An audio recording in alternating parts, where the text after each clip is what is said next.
Hello there. Welcome back to the Senate Podcast. We're on episode number 45. As these episode numbers go up, I get more and more excited, and I think so does my co-host. And as always, I'm joined by Tony, the in his emotional bag, Quinn. So we're getting up there in numbers. How you feeling, Tony? How have you been? A lot's happened since we've last been on here. Our last episode was our Disney episode. So a lot's happened since then. How you doing, man?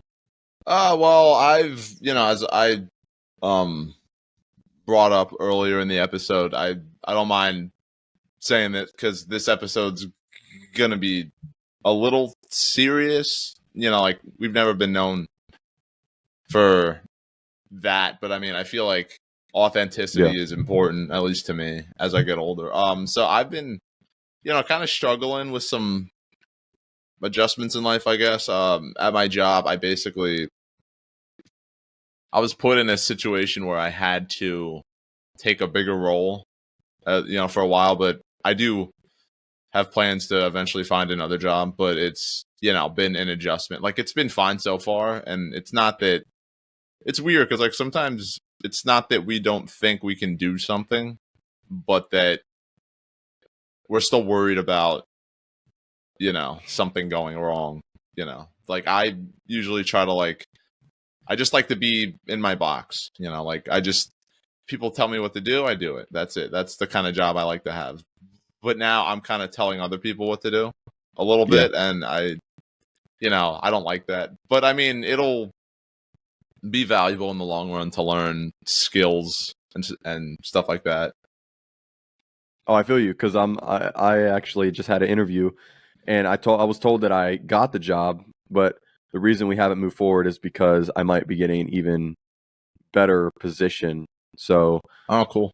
Yeah, I completely feel you because, it's it's life. So I had a lot of I've had some things happen over the last week or two. We'll get into it someday, but like you said, this is an outlet for us. So I'm excited to get into the main topic today. So if you're listening, you already know what the topic is. So Tony, without any further ado, I'm going to not get into that. And instead, we're going to talk about some other stuff real quick. Psych. So, we kept you on your toes. Psych. Never let them know your next move, Tony. Okay. Exactly. All right. Have you been paying attention to the industry lately? Because some big things are going on. I'm putting you on the spot. Aside from hearing about stuff that like the biggest industry stuff I can remember actually, because I'm part of the Discord servers of these two RPG YouTubers that I watch. So and then a guy that I'm working with right now told me about something else that basically Square Enix is, I guess, like being more picky about the kind of games they're making. I think they're focusing on like more AAA big scale stuff, which if you're a recurring listener know that I'm just a huge fan of that. No sarcasm at all. So I'm kind of curious to see what that's about. Microsoft closed a bunch of studios, which sucks, because it's like in this industry now, you can be a small studio and make a game that, maybe isn't like a rousing success, but people really like and think is interesting and still get axed and then still have to wonder what your future is. So that's fun for everybody involved. And, I think the other thing with Square Enix is that they're not doing exclusive games anymore. Okay, so you just touched on two things. So perfect. I guess we're on Square Enix. So they're bringing their games to all platforms, which is awesome. So what I want to say is everyone's going to be like Final Fantasy VII Remake. No, Final Fantasy VII Remake, Rebirth, and whatever. They're in exclusivity deals with that with PlayStation. So they're going to be bringing their other games to other consoles. So we're talking about the Final Fantasy Pixel remasters coming to Xbox. We're talking about Final Fantasy 16 coming to Xbox and PC. Most likely, Square Enix is trying to get all their stuff onto the different launchers on the PC, on Switch, and Xbox. The stuff that they don't have there now. It's not going to be anything crazy. Hmm. It's just good news though, so that's exciting. And that's pretty cool for the Yeah, future because now like definitely. Xbox. See, I'm kind of, how do I, not enthused, but I kind of like this because yeah, like some, like PC gamers can be really annoying because they're like, oh, PC master race. Why play console when you can play PC? Which is valid, but like people who don't have a PC don't want to spend the money to get a PC and have to worry about that. They just want to be able to buy a console and that's it. They can just play the games they want to play. That's it. I'm one of those people personally, at least at this point. So like it's cool, like, because I'm sure there are people who like mainly play Xbox and they don't have PC. So now it's cool that they can play, stuff that was like on PlayStation, Switch, and PC, but not Yeah. Xbox specifically. So I mean, it's cool, and I've been feeling like, we talk about this sometimes, kind of messing around. We're like, what's the point of even having an Xbox at this point? There's no Except for point like now. playing Yeah. backwards compatible older games. But now There's no point. Microsoft's making a little more point because now you'll be able to play some of these games, and probably in the future, unless there's a exclusivity deal, which I guess they might not do anymore, I guess. So it's like cool that now, like people who play Xbox can be like, oh, I can't wait to buy this new Final Fantasy game because they couldn't in the past. So this segues perfectly into what I want to talk about for a little bit is just Xbox. So I have this in my notes. This is our goodbye to Xbox, our farewell to the brand. So there's a lot of just speculation going around in the industry that they're going to rebrand to Microsoft Gaming because they're trying to kind of get away from the Xbox brand, which will never happen. Xbox is a huge brand. Oh yeah, It's a brand name. It's in it's in the zeitgeist right now and always will be because it's Xbox. You're not going to be able to just get rid of Xbox, but um, what people are saying is they're getting rid of everything that kind of makes Xbox Xbox. So, industry layoffs, it's going to happen. People don't understand what's happening. During COVID, there was a huge increase in gamers and a decrease in a lot of prices with people going remote, whatever. It was like the perfect storm for video games. That's why we got a lot of amazing video games coming out in 2021, 2022, and 2023. So those all came from the COVID era. Problem was they spent so much money on all this stuff that they just can't sustain it. So that's why everyone's trying to go to a live service model and not working, and they end up closing down studios and whatnot. So they closed down Tango GameWorks, which is so sad. They made Hi-Fi Rush, so no more Hi-Fi Rush. Apparently, Xbox owns the IP, but the studio shut down, so I wouldn't even think about them making another Hi-Fi Rush, which is funny because I actually bought it on PlayStation to support them. Uh, I didn't play it free on Game Pass. I actually spent I think 40 on it on PlayStation to play it, and it's awesome.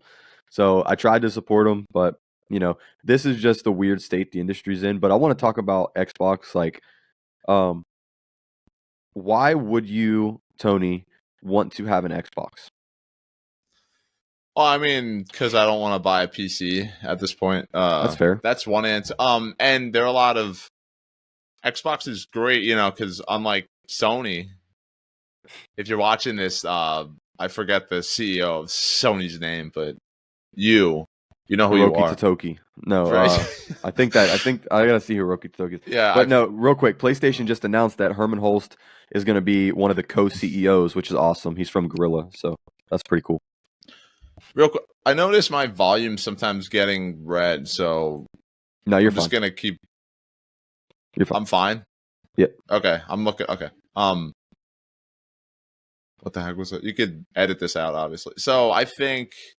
Well, the other reason is that unlike PlayStation, Sony. I mean, Jesus, Xbox So many actually has names. backwards compatibility. Yeah. Like you can. I mean, it's not every game, but it's a lot. So like, I think that's actually why I got a Xbox One like a year ago because I wanted to play stuff like Quantum Break, Sunset Overdrive, Condemned Criminal Origins. That's backwards compatible. And I love that game. I played the heck out Yeah. of it. on the 360 when I was younger. Before I sold that in my games. So you're saying for more Stuff like that. Yeah, okay. Not Now, really new. Like, yeah. I think I do eventually want to get a Series S or X and play a few newer games that I think look fun, but that's by no means like a priority for me. You know, like I'll buy it in a few years when it's as cheap as the one I got. I don't care so much about like modern stuff, but in my opinion, as far as like classic games go, Xbox maybe has the edge for me in terms of like ones that I want to play versus like Sony. Like there aren't as many old like PS2, PS3 games that I want to play, so it has the advantage in that respect. Yeah, you're right. And what I want to talk about my analysis is, back in the day, I remember my favorite era of gaming, which I have an idea for us for an episode would be super fun. Us debating what the best console of all time is. I think that would be a fun episode. We could have a guest on. Definitely. But my favorite era is PS3, Xbox 360, and Wii era because the consoles justified having them where you had to have all three. So nowadays you don't need to have all three because they do different things. But back in the day, there was no crossover. If you wanted to play a Nintendo game, you had to have their console. If you wanted to play a Sony game, you had to have their console. If you wanted to play an Xbox game, you had to have their console. Now you could pretty much get them all on PC. So the consoles offer a different range of features. So like the Xbox offers, like you said, backwards compatibility and Game Pass. That's huge. PC offers, different launchers across all these companies so you can play almost anything. Switch, obviously handheld Nintendo games, that's never going away. And then PlayStation is, premier high quality console gaming, specifically single player, which they're trying to get into the live service now. So those are kind of the differences between the consoles. So you don't really have to have all four of those nowadays. You could get away with one or two. Like I play primarily on PlayStation. It's my favorite console, one of my favorite consoles ever. I love it. I play it all the time. But Tony, one of my favorite games ever, I actually played on PC not that long ago. Psychonauts 2. That's I played it on PC and it was amazing. Xbox, I'm playing Resident Evil 5 on Xbox right now, the classic. So I'm playing a classic game through basically the Xbox Live Arcade. I've had so much fun playing Resident Evil 5 on my Series S that it justifies having the console. So there's different aspects that justify having these consoles. It's just sad to see the brand of Xbox suffer so much because it was a great brand. I don't even want to talk about the leadership because I don't play games to talk about leadership. You know what I mean? I play games to escape. Yeah. So let's talk about the experience. We do this on this podcast. Talk about the experiences we have with these consoles in these ecosystems. It'd be sad to see Xbox go away. I think competition is great for the industry. Competition is great because it breeds competitors. You know what I mean? High quality competition makes high quality products. So the layoffs are happening across the industry. It's going to happen for the next year or two because of all this COVID stuff I got into a little bit ago. We just saw Xbox have a ton. PlayStation's going to have a ton too. So everyone's pointing fingers, but everyone's going to have layoffs. It's just the state of the industry post COVID, the inflation. A lot of people don't understand this, but So Xbox. I have a Series S. I enjoy playing it. However, a lot of their games are coming to PlayStation. There's rumors that a Gears of War collection will be coming to PlayStation. Wow. There's rumors that Halo Infinite or the Master Chief collection will eventually come to PlayStation. So I think it's just a matter of time that these lines are going to be blurred a little bit more between the consoles. But I think you make a good point in saying that, if you want classics, you want backwards compatibility, go there. If you want Game Pass, go there. And the last thing I'll end this on is everybody's different. Every gamer's different. I have literally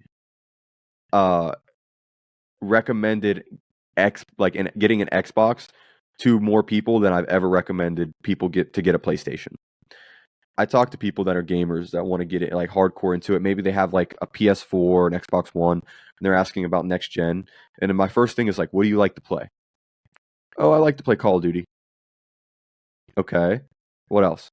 Uh, maybe Fortnite or Rocket League. They're not really hardcore into, a JRPG or something. Uh, I'm like, just get a Xbox. Start with a Series S if you're not sure. If you're sure and you want to jump in the deep end, just get a Series X. Get Game Pass, see what you like. Buy Call of Duty and then buy Game Pass and see what you like on there. It has everything you need. That's usually my advice to people. I almost never recommend PlayStation. There's really no reason to have a PlayStation unless you want to play PlayStation games. Same thing with Nintendo. I'm not going to recommend a Switch to anybody unless they want to play Mario Kart. So that's just my little rant on gaming. It's just been a crazy 2 weeks in gaming. Phil Spencer is getting nuked in Fallout 76. Jim Ryan's officially gone. Hiroki Totoki's gone. Now we got Herman Holst as the CEO. Tango Gameworks shut down. Square Enix is doing their own thing. Xbox has become a publisher. Like they're not making consoles anymore. They're being a publisher. So it's just been a crazy, crazy time in gaming. So eventually we're gonna have more solo gaming episodes. But Tony, last thing is, oh man, I'm excited. Did you see the new Assassin's Creed? I saw you posted the trailer, but I haven't seen it yet. There's a lot of people mad about it because there's a black samurai. However, it's historical. Apparently, this guy in history, this is a literal historical figure that you get to play as, which I think is the first time you get to do that in one of these games. Cool. Was not maybe a full-on samurai, but he helped the samurai, and he's a historical figure for being like the only, I think, African American to work with the samurai or whatever the first one, something like that. And if you play as him, it's more of brute force up front. But then if you play as the girl who's a ninja, it's the stealth, and it's based in Japan. So this is literally what everyone's been asking for. They said the best Assassin's Creed was Ghost of Tsushima. So now Assassin's Creed's coming back with an actual Assassin's Creed in Japan this fall. So I can't wait for it. I'm so excited. I love those games. That sounds interesting. Yeah, very interesting. I wanted to shout that out because stealth is my favorite genre. And as we get into our topic, you're going to see I have a lot of characters that, from stealth, stealth franchises that are in my list. So thank you for letting me rant, Tony. I hijacked your episode. I'll allow it. Okay, you'll allow it. All right. That's all I wanted to get off my chest for gaming. Anything you want to say before we dive into the meat? Just a quick thing that you actually like two small things that I thought of. One's a thought, the other one's a question. I'd say it's like Square Enix has been doing PlayStation exclusive Final Fantasy stuff. Now that's not going to be happening in the future, I guess. So that's weird. But I'd say it would be. I think we really would have more reason to worry if Naughty Dog or Santa Monica Studios would say the same thing. The next Last of Us game is also going to be on Xbox and PC right away. That would be yeah. Or so the next God of War Horizon game. That would really. So I'm wondering. The next Horizon game is actually going to be a Lego game, and then I think it was today or yesterday. I think it was Wednesday. Ghost of Tsushima came to PC, and the next PlayStation exclusive, as reported by Tom Henderson, coming to PC is God of War Ragnarok. So PlayStation is slowly making the jump, but it's very smart the way they're doing it. But yeah, it would be way more concerning that day and date Uncharted, 5 gonna be on all consoles, or Ghost of Tsushima 2 gonna be on all consoles, Spider-Man 3 gonna be on all consoles. That would be more concerning, because it would be great, don't get me wrong, for more people to be able to play these, but at the same time, you're right, it would be concerning because there's obviously going to be some turmoil behind the scenes if something like that's happening. Yeah, I could go on a long spiel about how back in the day, certain companies put exclusive games on certain consoles, and how if you see that just totally not be a thing. I don't know. I'm not entirely a fan, but and then the other, I want to get your opinion on this. How long do you, I guess, with all the stuff happening at like Microsoft and everything, how long do you expect Game Pass to still be a thing? That's what a lot of people are wondering. At this price, not for much longer. I saw somebody, they were like, oh, yeah, you could either spend $70 on Call of Duty or pay $30 a month for Game Pass with Call of Duty. Like, do the math. You know what I mean? Yeah. So, yeah, Game Pass is failing. I don't care what anyone says because it's literally not profitable. It can't be. It's impossible. You don't get any kind of return. Cut the devs get, I can't imagine, is better than people just buying their games. You know what I mean? Yeah. It doesn't, player count doesn't matter. It matters who buys your video game. You know what I mean? So you're not getting any money back if people don't buy your game. Yes, Microsoft's cutting them a small check for their game. You know, I listened to an interview with the guys from, I think it was Drinkbox with Nobody Saves the World. And he talked about, they cut our company a check, put it on Game Pass, but it was nothing compared to what would have happened if we would have just sold our game. So I will always be a proponent because, like, you know, some people, you know, what you said, like, you could spend $70 on Call of Duty or pay $30 a month for Game Pass. Well, if you're paying for like Game Pass monthly for like a year or whatever, guess what? The thing about numbers is they add up. So how much is what you're paying in a whole year that you're using the service equivalent to how many video games you would have bought? Maybe, maybe not. Whereas if you're smart, which is what I'm trying to do, you know, like, I want to buy this brand new $70 game, $60 game. Well, I'm going to make sure I really want to play it, spend that money. And then, you know, for the upcoming months after that, be smarter with my purchases. I feel like the problem is that some people just, if you're somebody who wants to play a ton of stuff, yeah, paying for Game Pass would be great. But like, if you're somebody who, you know, doesn't play games maybe a ton, I feel like you're better off just like being smart about like buying like the one or two games that you really want, whether they're new or not, and then, you know, occupying your time with other stuff. That way you've probably beaten those games by the time the next thing comes, you know. So I feel like it all depends on how the type of consumer you are. But it's like, I just wonder, because like, I mean, some people would prefer not to buy a ton of stuff, and I don't know. Is it unfair for them to have to wait for sales in like 5 years or so? So that's what I do. I wait for sales. I literally will see a brand new game, and I'm like, I'll wait a year or two for it to come to PlayStation Plus. Like, there's so many games I have, and all of them are from PlayStation Plus because I pay for PlayStation Plus, and then I get the game. Now, if it's a game that I really love, I'll have it. Right, I'll have it on PlayStation Plus for free, but I only get it for the amount of time I pay for PlayStation Plus. Here's the catch. I'll wait for sales. There's games from years ago that I might want to jump into that I have on PlayStation Plus, but it might be on sale for $5. I'll buy it for $5. That way, if I don't want to pay for PlayStation Plus, I still have the game. So always look for sales. There's sales constantly. I mean, constantly. So that's what I do. I buy everything on sale. I get everything, all my games for $5 to $10. Very rarely, maybe once or twice a year, I'll buy a game for $70. Yeah, exactly.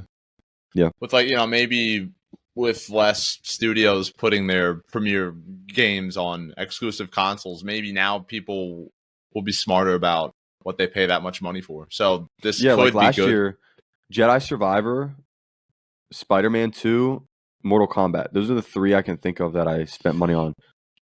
Yeah, I think for the rest of this year, I'll be surprised if I get like a premiere game that comes out, because me too. I just don't care that much, and that's fine, you know. But it's just the way we consume, the way the industry changes.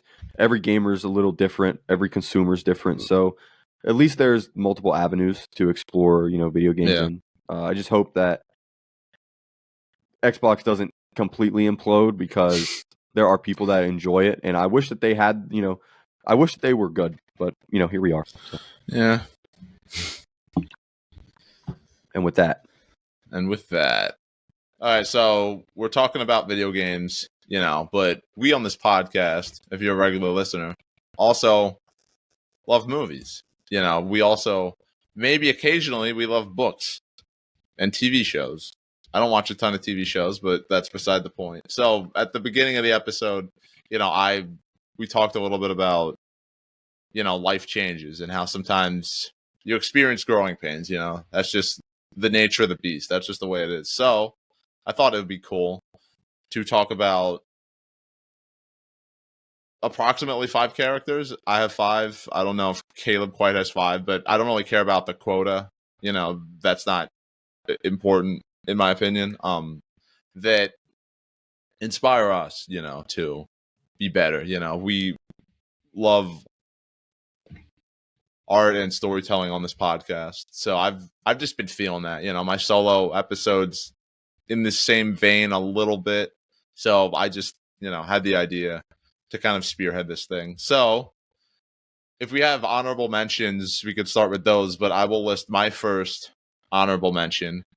And that is Claire Redfield from Resident Evil 2 Remake. So, if you're not familiar or vaguely familiar with that story, basically she comes to Raccoon City to find her brother Chris, who's a member of STARS, which is like the special police force that, sent to fight the zombies, and they go. I'm pretty sure he's with STARS in Resident Evil 5, and that's why he goes to Africa. I could be wrong. I played that game like 4 years ago.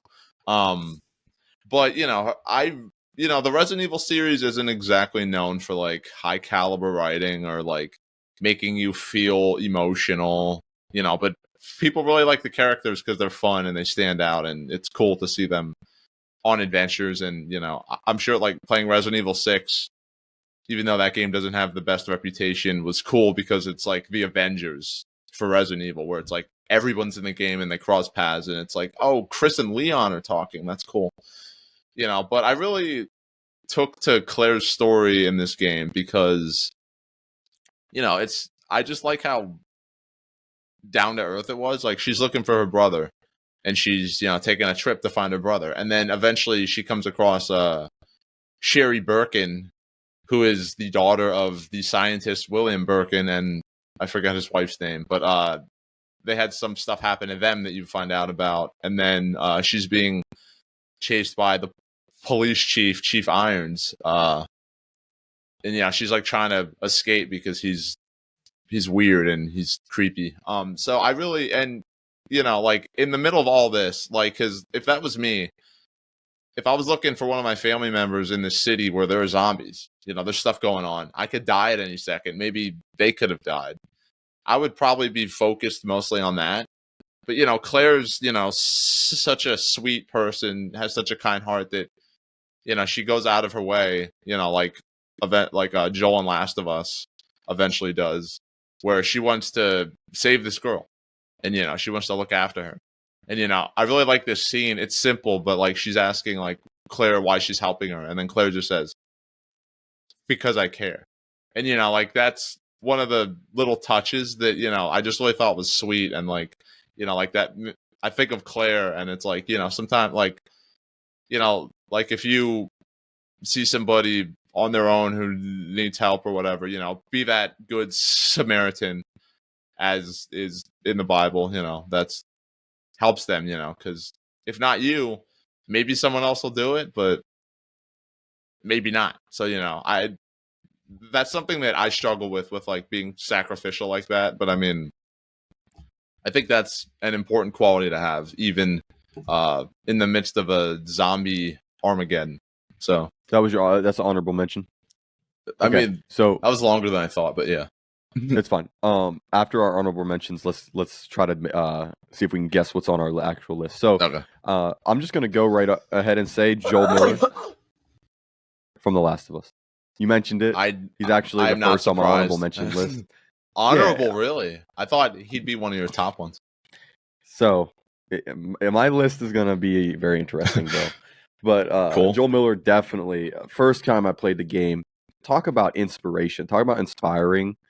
This guy went from wanting to be, the protector of his family to not being able to do that, to completely shutting down, becoming a essentially evil person that we see off screen, that we don't see, but it's hinted towards off screen, and then bouncing back to be that redemption. It's a redemption story, essentially. And then even in the ending, with how controversial it is, was it truly a redemption story? But you really get a sense of inspiration from his character because he cares so much about Ellie, about his family. So he has to be on my honorable mention at least.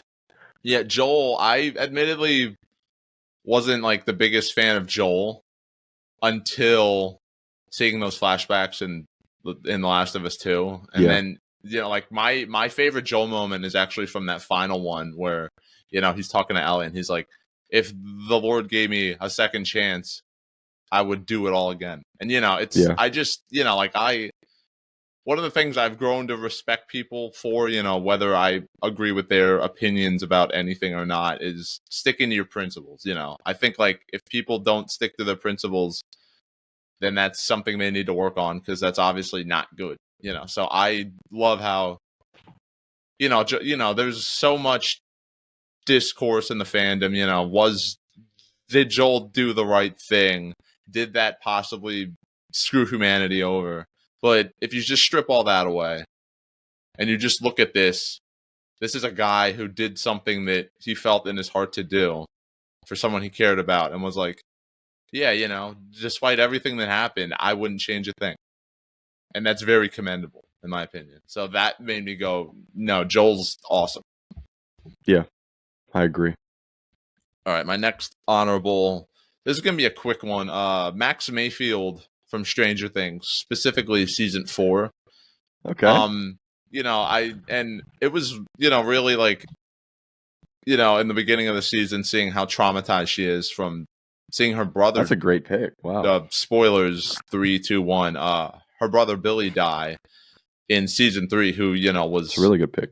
Kind of abusive because his dad was abusive to him. And, it's a cycle that went on for who knows how long. But, I just love how they dive into her character. And, she admits that, like she wanted her abusive brother dead, kind of like a part of her felt that way. And then she saw him die and like not knowing how she was supposed to feel about that, which I can't imagine anybody having to struggle with, and then, what really sold it for me was that scene when, Vecna's in her mind and then like she's like starting to get taken over and then I forget specifically who, but like they all like put on her music on her Walkman and they put her headphones on her and then like that just gives her the strength to just run through. And one of my favorite scenes in anything, like it made me emotional.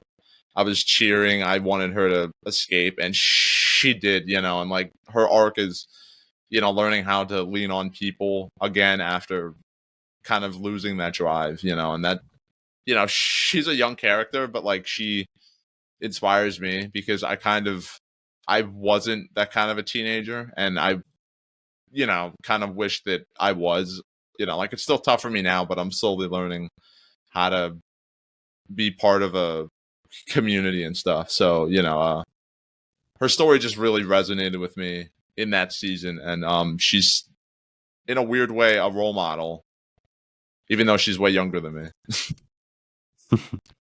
That's actually a really good pick. I did not expect that. So that's a really good pick.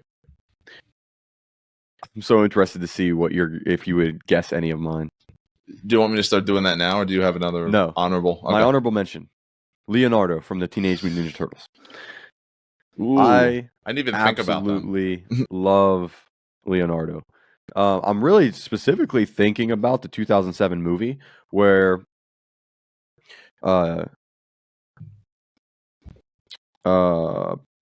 he is voiced by Jason Biggs, I think. Oh no, wait, no, that's James Arnold Taylor. Cartoon. So James Arnold Taylor also voices Obi-Wan and Ratchet from Ratchet and Clank, and a lot of other people from Final Fantasy. He's everywhere. He's Ratchet. Wow. Yes, that's range. He wasn't in the first game, but in every other game he has been. So, which is funny because the guy that voiced Ratchet in the first game voices, I think, Mikey in that 2007 movie. Whoa. I'm a well of knowledge. So, he's a leader, and that's really why I like him so much. A lot of my picks are from obviously characters that want to be kind of like leaders. So Leonardo, he just wants to protect his family and just be a leader. He's a good honorable mention because I think, from all the cartoons, all the games, all the movies, everything, he is such a great like inspiration to really anybody from any age. So like, it's a great character for kids. Like, let's say you're growing up watching these cartoons, he has some great qualities about him that is very inspiring to somebody. So it's good, just a simple honorable mention. Can't really go too in depth about the turtles. So. Yeah, awesome. I mean you can, but and then my last honorable one, he just barely didn't make the main list, but I still got to shout out my boy Samwise Gamgee from the Lord of the Rings trilogy. Dude, this guy, you talk about like if I were to make a list of characters who I think are the ideal friend, ideal companion, it'd be, Samwise Gamgee, Tifa from Final Fantasy VII, people like that, definitely. He's, in my opinion, he's the protagonist of these games. Like there's that whole main character versus protagonist. Frodo's absolutely the main character, but screw him. Honestly, he's freaking useless. He volunteers to take the ring so that he can proceed to be stabbed on 3 separate occasions and then have somebody else have to rescue him and bring him back so they could heal his wounds. They should have just let him die, but that's a different conversation. But Sam was always tough. Sam stuck by Frodo no matter what, even in Return of the King when he was being an asshole. And, he was letting Smeagol, or Gollum, as his villain persona, turn them against each other. Sam was always trying to reason with Frodo. He never left his side. And, my favorite Sam moment is in Return of the King when, like Frodo fights Gollum and he knocks him into the volcano and stuff and they have to leave. And, Frodo's beyond winded at this point. And then Sam's like, I can't carry the ring, but I can carry you. And, he just puts Frodo on his back and they leave together. Frodo wouldn't have made it out of there if it wasn't for Sam. And, Frodo even mentioned that, I think at the end of Two Towers when he's like, yeah, we're going to tell this story to our kids and, I'm going to tell them about Samwise the Brave. Frodo wouldn't have made it very far without him. Like, freaking Sam, dude. And, like, shout out to Sean Astin, his performance. Yes. He's a great actor, but his performance in these movies is just so heartwarming, so endearing. Freaking Samwise Gamgee is the OG, and I was excited as a kid when I played the Return of the King video game, and I saw he was a playable character. I was like, this is the greatest moment of my life. So, we all need a friend like Samwise Gamgee. If some of you do not have one, you owe it to yourself to find somebody who loves you like that. Bro, I have a very similar pick to this. You'll never guess in a million years. So my last honorable mention, I've mentioned this multiple times on this podcast, is Daniel LaRusso. I think he's one of the greatest characters in all of fiction, especially now with Cobra Kai. Oh, yeah. It just gives him gives him more layers. You go so much deeper into his character, and it feels like the same exact character from the movies, which is amazing. This guy, I mean, Karate Kid 2, where they're in Okinawa, and at the end, it's like a tsunami, and he's just out there rescuing people while they're trying to, like, the bad guys of the movie are trying to, like, kill him, basically, and he just leaves to go rescue people. And that just shows, with a movie, a trilogy, and a series about fighting, this guy really just cares about protecting and saving people. Great guy to look up to because he had anger issues in the first movie and he had to learn to control them with the help of Mr. Miyagi, and that went on to 2, 3, and they explore that in the series. He fights, in the series now you get to see him fight past trauma because people from his past show back up, and how he deals with that now as an adult. I think his character arc is one of the greatest in pop culture. What else can you say about Danny LaRusso? He's a legend. He's legendary. Yeah, Cobra Kai is a show that has just never stopped surprising me. Like when it first released, I watched episode 1 purely to see how stupid I thought it was going to be. I'm like, it just feels like And it was amazing. another lazy legacy thing where they just have to drag this franchise out, and they're gonna follow them when they're old. Johnny Lawrence is a bum. I don't care. He would be a great pick for this, Johnny Lawrence. And then I started watching the show, and I was like, wait, what the heck's going on here? Like, and every season, dude, I'm just like, they haven't lost me yet. So, all inspiring characters. So let's guess real quick, one person on each other's official list, and then we'll take a brief intermission. All right, I'm gonna guess one of yours is Luke Skywalker. You're wrong. What? And I'll explain why. I'm gonna explain why. Is it because of The Last Jedi? I'll explain why. No, it's not because of The Last Jedi. I wouldn't blame you if that was the case. Well, I tried to guess one and I failed. So do you want redemption? My list is all about redemption. So do you want redemption? I'm gonna guess Mr. Miyagi. Wait, no, Mr. Miyagi. No. Okay. Oh my That's it. God. So I just realized looking at my list, every single person on my list has the same personality and sense of humor, and it's like where I get it from. So I'm gonna guess one of yours is Clementine. Surprisingly, no. Oh, okay. Only because that's a choice-based game, so it wouldn't have totally felt genuine. That's true. I could see Lee or Clementine being one of yours, for sure. Okay. Let me think. Man. Of course, I could go with one pick, but I'm gonna go with. This should be the easiest thing in the world, dude. Come on. Well, I know a given is Cloud Strife. Yeah. Okay. We're gonna go to a brief intermission and then we'll pick back up with that. How about that? Okay. Okay.